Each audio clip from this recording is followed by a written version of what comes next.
From LPM, Louisville Public Media. New job? Growing family? Need a change of scenery? When life gives you a reason to move, start with Open Door. Request a cash offer in minutes. No prep work or showings needed. Or list with us and test the market with the cash offer to fall back on. You choose. Sell your way at opendoor.com. That's opendoor.com. Terms and conditions apply. Open Door Brokerage LLC and Open Door Brokerage in California, DRE 020-611-30. Here at the Almond Joy Factory, where tropical vibes abound, we use soft, fresh-tasting coconut. The crunchiest almonds and delicious chocolate candy. Ah, but do you know what our most important ingredient is? Sometimes you feel like a nut. Sometimes you don't. Almond Joy's got nuts and something even way better than that. Yes, Almond Joy is made with almonds and joy.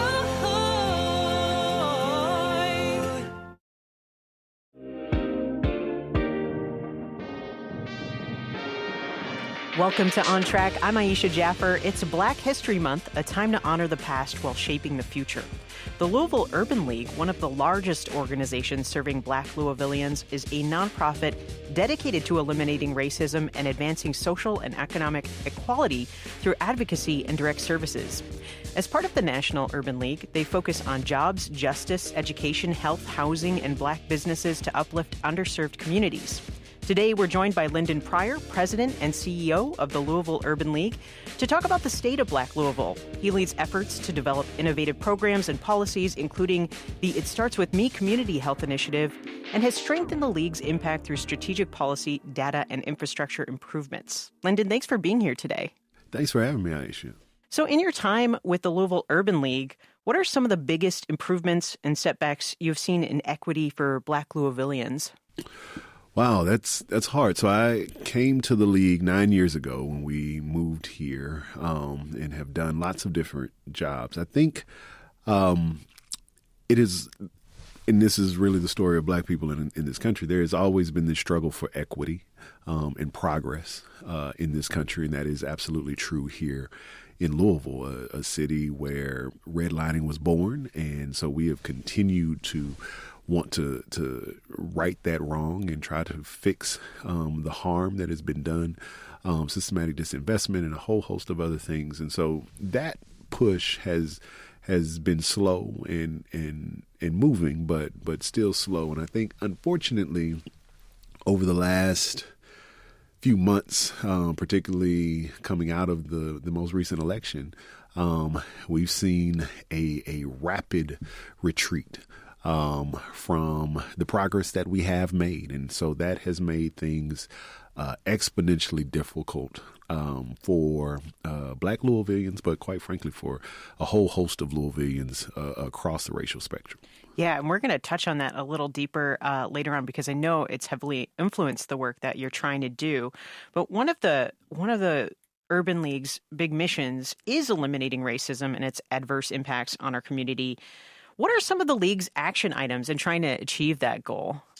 Well, a big part of it is, we've over the last 4 years, we've had a huge policy push. We actually established a policy team coming out of 2020 and really began to make intentional strides around, like, how do we actually change legislation and statute and just, big P policies and little P policies that are impacting people every day, right? Like, because a lot of this stuff is codified into law. We are not as much about changing people's hearts and minds, because that is just way too hard to do. That is between you and your God. We will certainly do what we can to speak to people's moral compass, but we know that ultimately this is about policy. And so we're going to do that. And so that's one big thing is the push. But then it's also about, creating our own pathways and avenues, right? Like, the Black community has a long history of doing that. When you talk about things like Black Wall Street in Tulsa, or here, Old Walnut Street, the Black community creating its own ecosystems that support itself and sustain itself. And so we have really tried to do more of that. And we've seen some great strides made, whether that be through our Black business ecosystem or some of the youth development work, really creating programs and services that speak directly to the issues that we have, and that ultimately are going to sustain us in the long run, regardless of what the rest of the world does. And within that, like, 'cause there's so many pieces to that. Where have you seen maybe some more recent successes in adversing, racism in some of these efforts? Yeah, I think, our Black business ecosystem is probably the best example that I can think of, right? Like it is what we put together coming out of 2020 is pretty remarkable. So Louisville has a horrible history with supporting Black businesses and Black entrepreneurs. Less than 1% of Black-owned or employer-owned businesses are Black, despite the fact that Black people make up 23% of the population here. And even those businesses saw, incredible deficits in terms of access to capital and other types of supports that typically are afforded to businesses. And so we got together with partners, other Black-led organizations, Black-serving organizations, but also not, right, like the SBA and some others who came to the table and said, like, let's figure out how we do this. And we created a really robust ecosystem that supports those entrepreneurs and those businesses to not only access capital, but to get technical assistance and professional services and do those things really for ourselves, all the way to the point that where now the Louisville Urban League is going to become a lender, right? Like, so we are able to actually lend funds to small businesses at very low interest rates so that, those businesses can have access to the capital that, quite frankly, some banks will not give them. And so that has been a resounding success and continues to grow here in the Louisville area. So this is part of the Center for Entrepreneurship, Yes. right? Yes. So because I think that's such an amazing program to have to offer. And then the added part of lendership is pretty incredible. So what are some successes you've seen out of that program? Yeah, so we've had several businesses, and let me kind of restate what you said. It is the ecosystem is not part of our Center for Entrepreneurship. Our Center for Entrepreneurship came out of the ecosystem, right? And so, it's an interesting distinction because the ecosystem is a product of a path forward, which is a collective impact model that was started, with the league as the backbone, but it really involves lots of different individuals and leaders and organizations across the city. But in terms of successes that we've made, we have helped, businesses like Lucretia's Kitchen, right, to go from, she was over in Chef Space to actually go into a brick and mortar. We've had other folks who have had damage to their business, like Salad Chick, who we've helped to support to get back and open in that sort of time. We've had one of our first projects, Corey Beatty, who has the Besk, which is a backpack and a desk, which is now, being sold all over the world. His business was one of the first ones that we were able to invest in and get support for. And so he's done remarkably well there. And so there are lots and lots of success stories that we've had over the course of time with the work that we've done throughout that ecosystem. Have there been any sort of like frequent barriers, though, you've run into when trying to, stabilize, start up, scale some of these businesses? Yeah, it's always, the big one is always access to capital, but then also technical assistance. And that's why we did, particularly the Center for Entrepreneurship, is we wanted to create a space that was going to give business owners the assistance that, so many folks do. And small businesses and entrepreneurship is really an interesting space because there aren't, honestly, a whole lot of space or supports for anybody, really, to be very honest. It's kind of one of those things we use the analogy of like, my dear old uncle sort of thing, right? Like you have somebody who, oh, well, here's some seed money, or I've got a business and I can help bring you along, or, we've got a network and so we plug you in, right? Like it's kind of a who you know type of thing that happens. And there are some systematic supports that are there that have typically excluded Black people. But there isn't a whole lot of standardized things out there for entrepreneurs. And so when we were developing the ecosystem and creating the Center for Entrepreneurship, it was really about like, all right, how do we create our own dear old uncle, right? Like, how do we make sure that our businesses are going to have the things that they need, that other folks are getting without, honestly, even asking for it? Right. Wealth equity, too, is an issue. I mean, in 2019, the Greater Louisville Project's report on Black wealth highlighted significant disparities in business ownership, home ownership, income between Black and white residents. In Louisville, for instance, Black residents own only 2.3% of employer businesses in Jefferson County, despite making up 21.9% of the population. And nearly 39% of Black residents live in cost-burdened households compared to 24% of white residents. Given these disparities, what strategies can be or have been implemented on top of what we've just been talking about to promote economic equity and support wealth building opportunities for Black residents in Louisville? Sure. So, beyond just the hard and fast stuff around entrepreneurship, we have a workforce development department. And so we're always looking to find ways to get people skills training and upskilling so that they can get into what we call thriving wage jobs.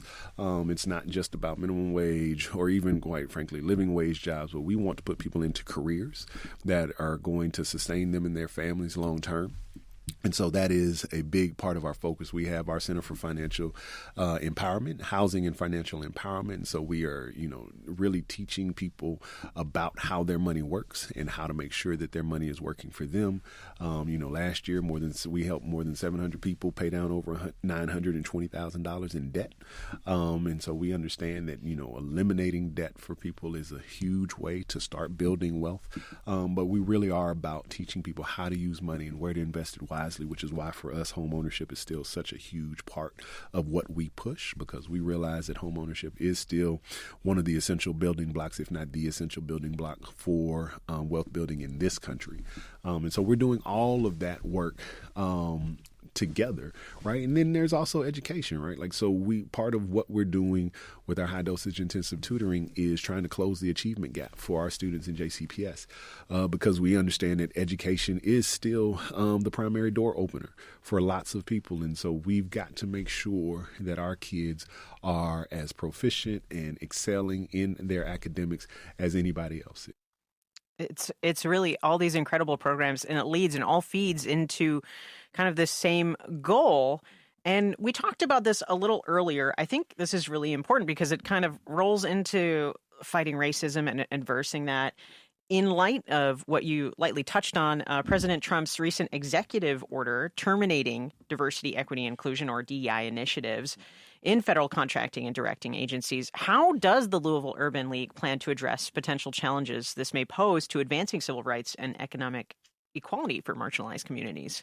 Well, the plan is to fight, right? So I think we are going to be looking at every particular option at our disposal to figure that out. And so whether those are legal remedies, and how do we, join with others to push back in the court system against these freezes and these changes to certain programs. But then it is also how do we utilize the coalitions that we're in here locally, and how do we build new ones if necessary to make sure that people are doing the best that they can to rally around those folks who are going to be most impacted by these harms. And so, some of that may include, for instance, we are in the process of drafting a letter to go out to utility companies to say, hey, we need you all to be on guard because there are going to be people who may now be, without certain income that they were used to getting because they're part of some of these programs. And so we need to be thinking about, can we suspend shutoffs? Can we be more gracious in terms of people who are making late payments? Can we waive fees? Can we do other things that are going to help people get by as these things roll out?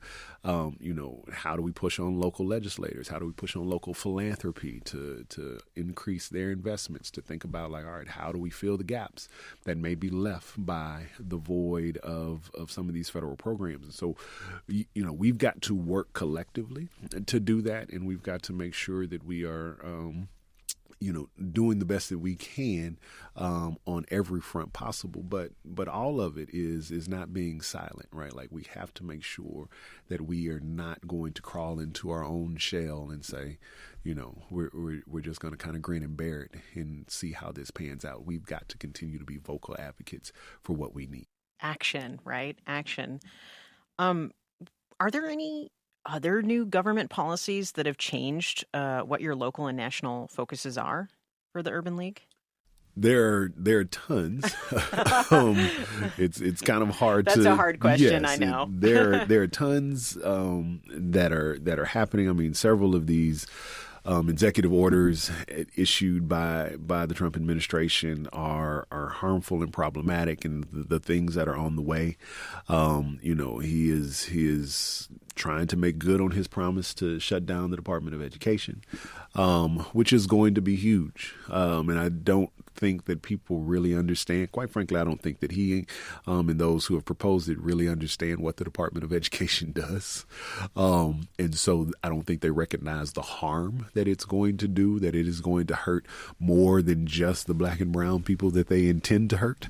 But it's going to hurt a whole host of people. When you talk about special ed programs, Title I programs, Title IX programs, there are going to be a lot of people who are adversely affected by this.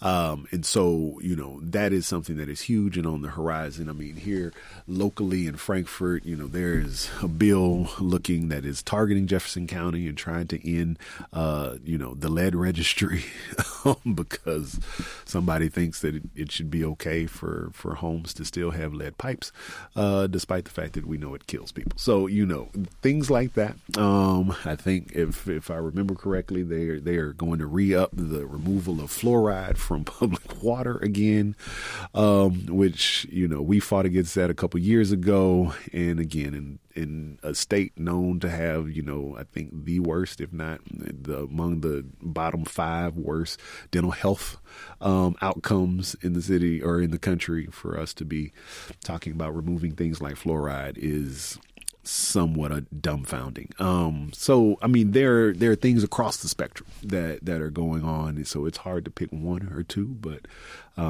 we've got to be able to brace for them all. Thank you, Lyndon. We'll be back in just a minute. You're on track with Louisville Public Media.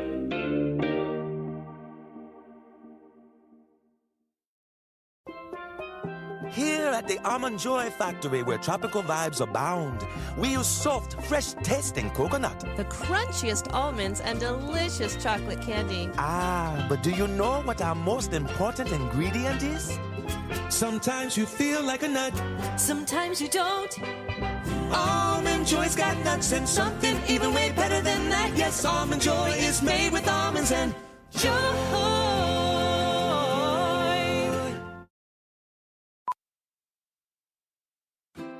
Hi, I'm Dalved Quince. One way to help manage type 2 diabetes is to regularly exercise. My exercise program can help get you into a routine that works for you. Keep in mind, managing blood sugar also takes the right diet. Hi, I'm celebrity chef Franklin Becker. Ever since I was diagnosed with type 2 diabetes, I've adapted my cooking style without sacrificing flavor. If you want to learn more tips about diet and exercise, visit mytype2transformation.com. We're back, and you're listening to On Track. I'm Aisha Jaffer here with Lyndon Pryor, President and CEO of the Louisville Urban League, to talk about the state of Black Louisville. So another recent development is the agreement between the U.S. Department of Justice and Louisville Metro government in the aim to reform unconstitutional practices within the Louisville Metro Police Department. Given this new development, how do you perceive the potential impact of these reforms on the daily lives of Black residents in Louisville? It should be significant if we do it right. And so obviously, given the federal government's pause on implementing these decrees, there's this question around like, okay, well, what happens here in Louisville? And we've been vocal that the consent decree needs to move forward here, and it needs to move forward full force and with all deliberate speed. We need to keep pushing forward on that front. And so the question is, as it is oftentimes with policy, is how.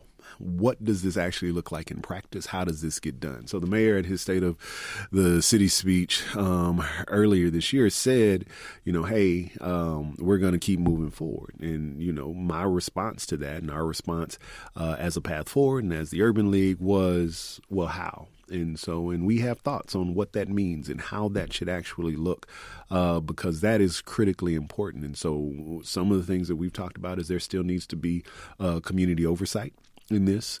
So much like a federal judge would have served as kind of the official arbiter of, what's going on, there should be a community panel that is set up and that is free of government intervention, but that has the ability to hold LMPD accountable. I believe that they still should hire a monitor, an independent monitor. That is absolutely important because you need somebody who has the knowledge and the wherewithal to actually check in and see and make sure that LMPD is following through with the reforms that they need to. And there needs to be complete and total transparency in all of the things with regard to that process. We need to be able to see every step of the way what is happening. And, everybody who is involved in the oversight needs to have the authority and the teeth to compel action, because we know that LMPD is not great, quite frankly, at following through on directives. And so we need to make sure that they are going to do that. Yeah. And as you said, there is this federal directive, this pause on civil rights litigation. Do you have any concerns about that implementation and the sustainability of these type of reforms because of that pause? Or are you pretty in conversation along this process where you feel pretty confident that things will move forward? I can't say that I'm pretty confident because, quite frankly, if Louisville had the capacity to do this on its own, it would have done it already. And I shouldn't say that. Not if Louisville had the capacity. If Louisville had the courage to do it on its own, then it would have done it already. So whether or not I'm fully confident, I'm not completely sure of. What I am confident in is the fact that we don't need the federal government to do this. And I think that is the part that we really need to remind the public of, is that just because the federal government bows out of this does not mean that we can't do it. We absolutely can. We have everything that we need. The federal government wasn't going to give us anything additional to compel with the consent decree. The only thing that the federal government was bringing was oversight and accountability. And so now it is up to us to manage the oversight and the accountability. And we can do that if, the mayor is willing to actually do it. And so that's really a question for him, is how willing is he to actually do this and do it in a way that is equitable, that is accessible, and that includes this public. So including all of that, how would you personally measure success in advancing equity for Black Louisvillians? What would that look like? Wow. It's a big question. It is. It is. I think, honestly, the easiest way to answer that is to look at the gaps. Every other year, the Center for Health Equity publishes the Health Equity Report, and they've done it now for, 10, 15 years or so. And quite frankly, the gaps are the same. They have not really changed. And so some of what I would look at is how quickly do we close the gaps? And that can be an easy measure of how we're doing as Black Louisvillians and how we're doing as a city. If the gaps are closing in education, in health outcomes, in wealth outcomes, in jobs, in business, in all of those spaces, then we're on track. If the gaps are widening, then obviously we're not doing the right things. And so I think that would be the best measure that I would have. But I think there are other things that we can look at and point to, including, what is actually being said, right? And it's not that rhetoric changes policy or rhetoric changes outcomes, but rhetoric does matter. What people say does matter. And unfortunately, I don't know that I'm hearing enough from the right spaces around the value of equity and the desire to close the gaps that we have. And so we need more language coming from people about that. So how can the community play a role in helping overcome these obstacles, rhetoric included? One is an easy one that we're always going to harp on, which is vote. If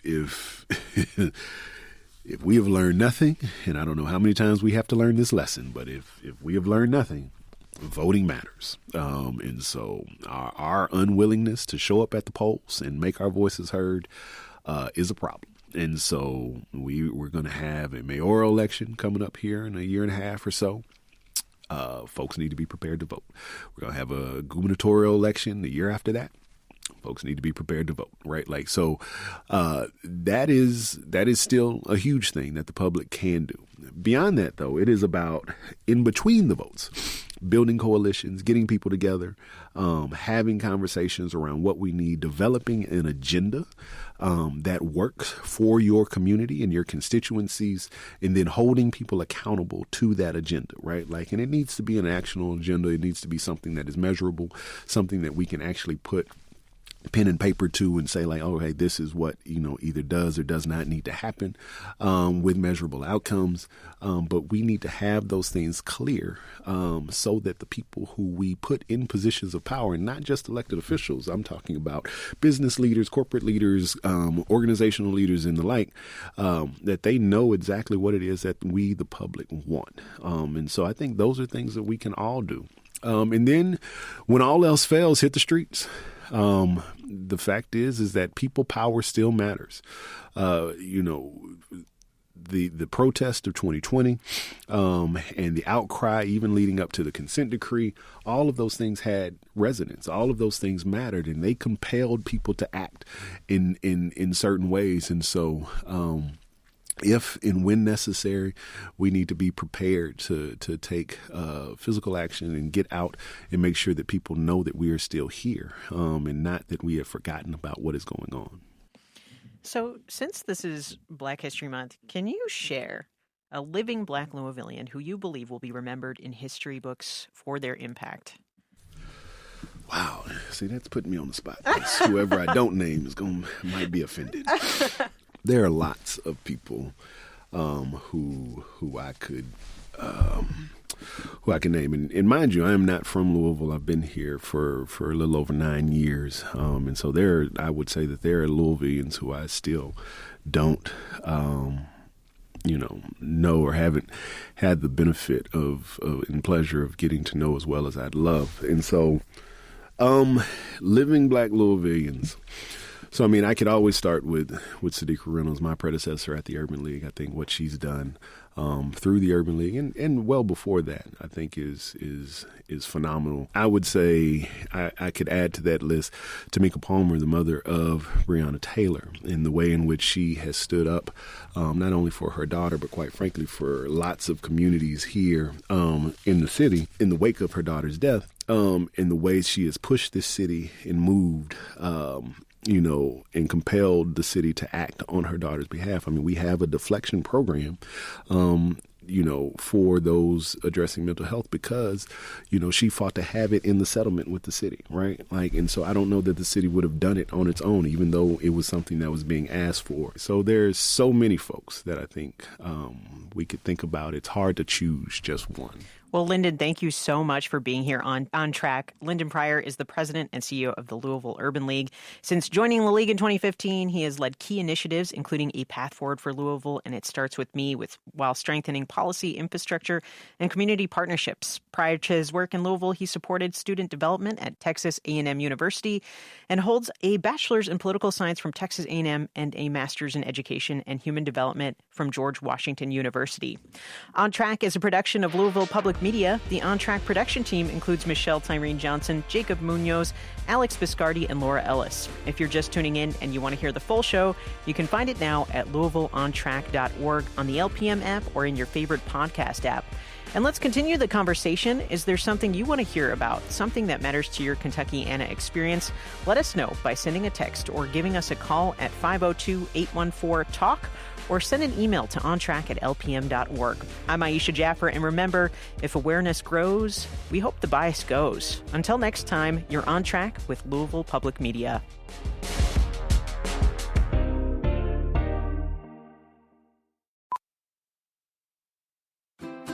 Hi, I'm Dalvet Quince. One way to help manage type 2 diabetes is to regularly exercise. My exercise program can help get you into a routine that works for you. Keep in mind, managing blood sugar also takes the right diet. Hi, I'm celebrity chef Franklin Becker. Ever since I was diagnosed with type 2 diabetes, I've adapted my cooking style without sacrificing flavor. If you want to learn more tips about diet and exercise, visit mytype2transformation.com.